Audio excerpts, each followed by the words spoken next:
Трехлетний план совместных мероприятий Коми и Ненецкого автономного округа охватит природоохранную деятельность, развитие лесопромышленного комплекса, энергетику, освоение месторождений и воспроизводство минерально-сырьевой базы, торгово-экономическое сотрудничество и инвестдеятельность. Это пункты нового протокола о сотрудничестве между двумя регионами. Подписи под документом поставили Сергей Гапликов и губернатор соседнего региона Александр Цыбульский.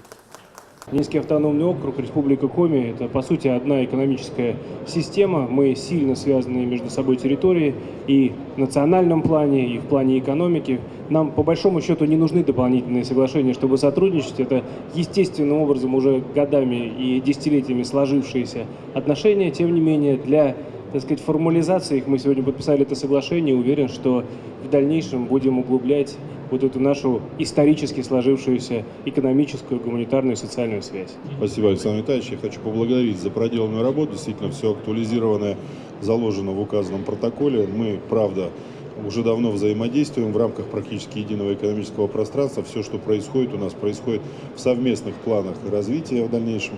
И, безусловно, все, что мы запланировали, безусловно, выполним. Это будет на пользу республики и Ненецкого автономного округа. Спасибо за сотрудничество.